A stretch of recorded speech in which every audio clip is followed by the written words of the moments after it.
مداخلت کرنے کے لیے داخل بھی کیے گئے ہوں گے۔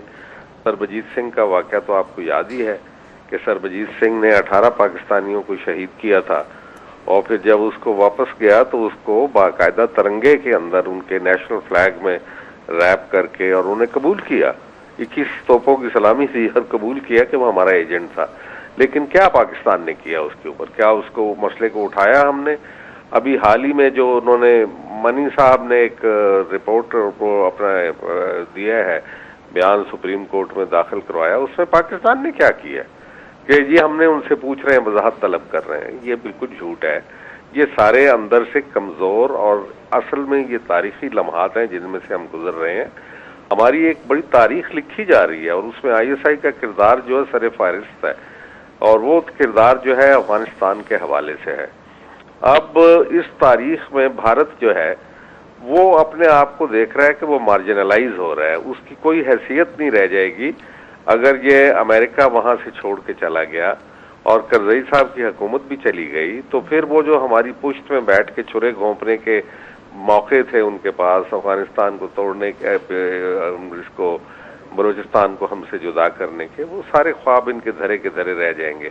چنانچہ اب وہ ڈیسپریٹ ہوئے ہیں۔ یہ ان کا اضطراب جو بھارت کا ہے وہ قابل دید نہیں ہے اس وقت۔ ان کے آپ رائٹرز کو دیکھیں، ٹائمز آف انڈیا اور دوسرے اخباروں کی کالمز کو دیکھیں، وہ اتنے پریشان ہیں کہ ان کی سمجھ میں کچھ نہیں آ رہی۔ لیکن اس طرف یہ ہے کہ ہمیں کوئی احساس نہیں کہ ان تاریخی مراحل میں ہم نے کرنا کیا ہے۔ تو ISI کیونکہ پہلی دفاعی لائن ہوتی ہے، ISI ہم وقت لڑ رہی ہوتی ہے، جنگ لڑ رہی ہوتی ہے، جبکہ فوج کبھی کبھی جنگ لڑتی ہے۔ ہماری فوج نے دیکھیں نا 2-3 جنگیں جو لڑیں وہ تو کبھی کبھی فوج آتی ہے میدان میں، لیکن ISI میں کہتا ہوں کہ ایک لمحہ بھی ایسا نہیں گزرتا کہ یہ دشمن کے ساتھ زبردازمانہ ہو رہی ہو۔ تو آپ کی انٹیلیجنس کو دنیا کی بہترین انٹیلیجنس ایسے ہی تو نہیں قرار دیا گیا، لیکن وہ کہتے ہیں نا کہ روشنی تباہ میرے اوپر بلا بن کے ٹوٹی ہے کہ اگر میں اچھا ہوں تو اس کے لیے مجھے اڑا دیا جائے، کیونکہ یہ ایک چھوٹے سے ملک کی جہاں ایک اتنی بڑی انٹیلیجنس ایجنسی، اتنی بڑی کامیابی، ایسے ہی ہے جیسے ہمارا جو ایک اچھی سائیکل بھی نہ بنا سکنے والا ملک جو جوہری صلاحیت سے مرصع ہو گیا، تو یہ آسان نہیں ہے ہضم کرنا ہے۔ لیکن سر بہت سے کیسز میں لشکر جھنگوی نے ذمہ داری قبول کی ہے، بہت سے دوسرے گروپس نے ذمہ داری قبول کی ہے۔ میں اس سوال پہ آتا ہوں کہ اس وقت جو تقسیم ہے ملک میں، سیاسی تقسیم، کچھ لوگ کہتے ہیں کہ ہمارے اندر کے ایلیمنٹس ہیں، اور کچھ لوگوں کا خیال ہے کہ یہ باہر کے لوگ ہیں، جیسے آپ فرما رہے ہیں سر ہندوستان بھی ہے، شاید CIA بھی یہ کر رہی ہوگی۔ پیپلز پارٹی کا ایک موقف ہے اس پر، شرجیل میمن صاحب آپ کا کیا خیال ہے؟ یہ اندرونی ایلیمنٹس ہیں جیسا جنرل صاحب فرما رہے ہیں، یہ بیرونی ایلیمنٹس ہیں جو ہمارے پاکستان کو کمزور کرنے کی کوشش کر رہے ہیں؟ کاشف صاحب میں سمجھتا ہوں کہ یہ اندرونی ایلیمنٹس بھی ہیں اور بیرونی ایلیمنٹس بھی ہیں، اس چیز کو رول آؤٹ نہیں کیا جاتا، لیکن میں یہ بھی کہوں گا کہ جو لوگ یہ کاروائیاں کرتے ہیں یہ کوئی فارینرز نہیں ہیں، یہ ہم اور آپ جیسے پاکستانی جن کے کبھی ماتھے پہ نہیں لکھا ہوا کہ یہ کسی اور کے لیے کام کر رہے ہیں، اور یہ ہم اور آپ جیسے ہی لباس میں گھوم رہے ہوتے ہیں اور پھر اپنے مقاصد کو پورا کرنے کے لیے یہ اس طرح کی بزدلانہ کاروائیاں کر رہے ہوتے ہیں۔ لیکن اس کے لیے مطلب میں تو سمجھتا ہوں کہ صرف یہ ہم گورنمنٹ پہ ساری چیزیں ڈالتے، لیکن گورنمنٹ کے ساتھ ساتھ جتنی پولیٹیکل پارٹیز ہیں اور جتنی بھی سوسائٹی دیگر حصے ہیں، سب کو ایک لائن رکھنی ہوگی اور دہشت گرد کو دہشت گرد کی طرح ہی ٹریٹ کرنا ہوگا۔ لیکن ہمیں افسوس کے ساتھ کہنا پڑتا ہے کہ انفارچونیٹلی ان چیزوں کو بھی پولیٹیسائز کرنے کی کوششیں کی گئی ہیں۔ کافی اس طرح کی پارٹیز یہاں پہ پاکستان میں موجود ہیں جو کھل کر ان طرح کے افسوسناک اور اندوناک واقعات کی مذمت تک نہیں کرتے، نہ ہی وہ اپنا کوئی خیال دیتے ہیں، اور کبھی کبھی تو بڑا ڈفرنس آف اوپینین اور مختلف رائے سامنے آئی ہیں۔ تو اس لیے ہم سب کو کہتے ہیں یہ کسی کے دوست نہیں ہے۔ اگر فی الحال انہوں نے کچھ لوگوں کو ٹارگٹ کیا ہوا ہے اور یہ کوئی سمجھ رہا ہے کہ ہم اس کا کبھی ٹارگٹ نہیں بنیں گے، تو یہ ان کی غلط فہمی ہے۔ ان کا ٹارگٹ کبھی اور کسی وقت بھی کوئی بھی بن سکتا ہے، اس لیے ان کے لیے سافٹ کارنر رکھنا میرے خیال سے لیکن پھر ہمارے پاس پالیسی کیوں نہیں ہے کہ ان کے لیے سافٹ۔ مجھے یہ بتائیے سر ہماری پالیسی کوئی کیوں نہیں ہے؟ ابھی بات ہو رہی ہے کہ APC بلائیں گے، بیٹھ کے بات کریں گے۔ دیکھیں بات سنیں کاشف صاحب، دہشت APC بلانا اچھی بات ہے، میں اس کو کوئی غلط بات نہیں کہہ رہا، لیکن پالیسی تو کلیئر ہے۔ جو دہشت گرد ہے، جو معصوم لوگوں کی جانیں لے رہا ہے، جو پاک افواج کے جوانوں کی جانیں لے رہا ہے، جو پولیس والوں کی، رینجرز کی، خفیہ اداروں کی، یا ہمارے مسجدوں میں یا ہمارے امام بارگاہوں میں، یا کبھی 12 ربیع الاول کو یا کبھی 10 محرم کو یہ لوگ جو کاروائیاں کر رہے ہیں یا اسکولز میں کر رہے ہیں یا ملالہ جیسے واقعات ہو رہے ہیں، یہ لوگ پاکستان کے یا انسان کے یا مسلمانوں کے دوست ہو ہی نہیں سکتے۔ یہ ہم سب کے دشمن ہیں اور ان کو دشمن کی طرح ٹریٹ کریں. لیکن میں پھر دوبارہ اس بات کو ریپیٹ کر رہا ہوں کہ چند اس طرح کی پولیٹیکل پارٹی ضرور موجود ہیں. میں اس وقت پولیٹیکل پوائنٹ سکورنگ کی کوشش نہیں کر رہا, لیکن یہ ضرور حقیقت ہے اس طرح کی پارٹیز موجود ہیں جو کہ سافٹ کارنر رکھتی ہیں.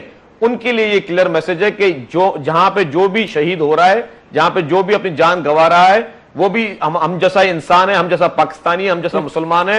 تو برائے مہربانی آپ اس طرح سوچیں کہ خدا نخواستہ کل کو یہ آگ آپ کے گھر تک پہنچ سکتی ہے. اسی لیے میں سب سے گزارش کروں گا پاکستان کی جتنی بھی پولیٹیکل پارٹیز ہیں ان کو, ہم کبھی اے پی سیز بلاتے ہیں, بخاری صاحب اس سے پہلے این پی نے بلائی, جے یو آئی ایف نے بلائی, ایک میسیجنگ ہمیں مجھے تو سمجھ نہیں آئی کہ ہم کس کے ساتھ لڑ رہے ہیں, وہ کون ہے جس کو ہم دشمن کہتے ہیں اور دہشت گرد کہتے ہیں. ہمیں یہ نہیں پتا کہ اس سے ہمیں لڑنا ہے, اس سے ہمیں مذاکرات کرنے ہیں. یہ تو کنفیوژن ہے پاکستان میں. اسی لیے تو بار بار کہا جاتا ہے اے پی سی بلائیں, اے پی سی بلائیں, لیکن اے پی سی بھی نہیں بلائی جا رہی. کاشف, میں آپ کو ایمانداری سے یہ عرض کرنا چاہتا ہوں کہ ان اے پی سیز میں تو کوئی سیکورٹی پالیسی بننے والی نہیں ہے, یہ تو آپ بھول جائیں. لیکن اس سے پہلے کہ میں آپ کی بات کا تفصیلی جواب دوں, جو میمن صاحب نے کہا ہے وہ تھوڑا سا تکلف کر گئے ہیں, پتہ نہیں کیوں. پہلے تو بڑی جرت سے بات کرتے تھے. جن پارٹیوں کی طرف ان کا اشارہ ہے ان میں ایک تو پاکستان مسلم لیگ ہے جو اس وقت حکومت میں ہے, اور دوسری ایک اور صوبے میں حکومت کر رہی ہے, وہ تحریک انصاف ہے. میرے خیال سے شرجیل صاحب کو اپنی روایت برقرار کرتے ہوئے نام لے لینا چاہیے, کوئی حرج نہیں ہے. پولیٹیکل سکورنگ نہیں ہے, یہ فیکٹس ہیں گراؤنڈز کے اوپر جن کی بات بڑی کھل کے کرنا چاہیے. اور میں اب آپ کے سوال کی طرف آتا ہوں کہ اگر ہماری لیننگز یہی رہیں, اگر ہماری مصلحتیں یہی رہیں, اس ملک میں کبھی کوئی سیکورٹی پالیسی نہیں بن سکتی کاشف. اور یہ ہماری بدقسمتی کی بات ہے کہ تمام تر شواہد کی موجودگی میں, تمام تر جانتے بوجھتے ہوئے کہ اس میں کن پردہ نشینوں کے نام ہیں, کون دوست ممالک پاکستان میں ٹیررزم کو پروموٹ اور فائنانس کر رہے ہیں, ہم پتہ نہیں کیوں نام لینے کی پوزیشن میں نہیں ہے. ہمارا نام تو ہر جگہ لے لیا جاتا ہے, انڈیا کی ہوا سرک جائے نام ہمارا ہے. تو یہ جرت کرنی پڑے گی ہماری پولیٹیکل لیڈرشپ کو, کیونکہ اگر ایسا نہ کیا گیا ہم کبھی صحیح دشمن. لیکن سر ہم تو مذاکرات کی بات کر رہے ہیں, ہم تو تعلقات بہتر کرنے کی بات کر رہے ہیں, ہم تو کہتے ہیں کہ یہ ہندوستان کے ساتھ ٹریڈ ہونا چاہیے. اب آپ مجھے مجبور کر رہے ہیں کہ میں آپ کو یہ کہوں کہ یہ بھی بہت بڑی پولیٹیکل منافقت ہے. اس منافقت سے ہمیں نکل آنا چاہیے. کوئی ابہام نہیں ہونا چاہیے اس کے بارے میں کہ ہم چاہے چھت سے لٹک جائیں, چاہے زمین میں دفن ہو جائیں, بھارت ہمارا دوست نہیں ہو سکتا, نہیں ہو سکتا, نہیں ہو سکتا. اس کے بارے میں جتنی گفتگو ہے کہ تعلقات بہتر ہو جائیں, سرحدیں ختم ہو جائیں, یہ سب بکواس ہے. پاکستان کی عوام کو, قوم کو دھوکہ دینے کے مترادف ہے. اور جو کوئی بھی اس عمل میں مصروف کار ہے, میں حلفیہ آپ سے کہتا ہوں کہ میں اس کو پاکستان کا دوست نہیں سمجھتا. جنرل صاحب, ہم تو ہندوستان سے مذاکرات کی بات کر رہے ہیں. ہم نے ممبئی کنسیڈ کر دیا ڈپلومیٹکلی کہ ہاں جی ہم سے ہی ہوا ہے, لیکن اب وہ جو آپ جس کا ذکر کر رہے تھے اس ان کے ہوم ڈپارٹمنٹ کے انڈر سیکرٹری نے لکھ کر دیا کہ صاحب یہ تو ہماری اپنی اندرونی کارروائی ہو سکتی ہے, لیکن ہم اس پر نہیں ہل رہے. ہماری کوئی پالیسی نہیں ہے, ہماری نیشنل سیکیورٹی کا ہمیں کوئی ایسا ویژن نظر نہیں آتا جس کو دیکھ کر کہا جائے کہ یہ ہماری نیشنل سیکیورٹی پالیسی ہے. دہشت گردی یہ ہے, یہ لوگ دہشت گرد ہیں, ان کے ساتھ ہم نے مذاکرات کرنے ہیں, ان کو ہم نے لڑنا ہے, ان کے ساتھ ان کو ہم نے ختم کرنا ہے. مجھے کیا آپ کو پتا کہ کس کے بارے میں کیا کرنا ہے ہم کو؟ جی مجھے تو پوری طریقے سے پتا ہے. میرے سے بہتر کون جانتا ہوگا, کیونکہ میں نے ان سب کے ساتھ ڈیل کیا ہوا ہے. اصل میں سن تزو نے, جو کہ ایک چائنیز فلاسفر تھے, ملٹری تھنکر, انہوں نے 800 قبل مسیح میں یہ بات کی تھی کہ اپنے دشمن کو جانو اور اپنے آپ کو پہچانو. تو یہ اپنے دشمن کو ہم جانتے نہیں, نہ خود کو پہچانتے ہیں, اور اس ابہام میں ہمارا بیڑا غرق ہو رہا ہے. ہمارا دشمن وہی ہے, جیسا کہ بخاری صاحب نے کہا, کہ وہ جو ہمارا دوست بن کے آتا ہے. 7,000 ویزے ایشو کی ہیں. شرجیل صاحب یہاں موجود ہیں, سر ان سے یہ بھی پوچھا جائے نا کہ 7,000 ویزے جس نے دیے اور ریمنڈ ڈیوڈسنس کو ہمارے اوپر کھلے چھوڑ دیا, جیسے بھوکے کتے چھوڑے جاتے ہیں کسی غریب ریوڑ کے اوپر, اس طریقے سے انہوں نے ہمارے اوپر یہ کھلے چھوڑ دیے. آپ کو چلو پرویز مشرف تو ایک ڈکٹیٹر تھا, اس نے ایک اڈا دیا امریکنوں کو, جس کے نتیجے میں ہمیں بیڑا غرق کر دیا کہ ڈرون اٹیک ہوتے رہے. وہ پہلے تو جیکب آباد بھی تھا, لیکن پھر اس کے بعد شمسی ایئر بیس کا نام سب کو معلوم ہے. جمہوری حکومت نے کیوں نہیں اس کو ختم کیا؟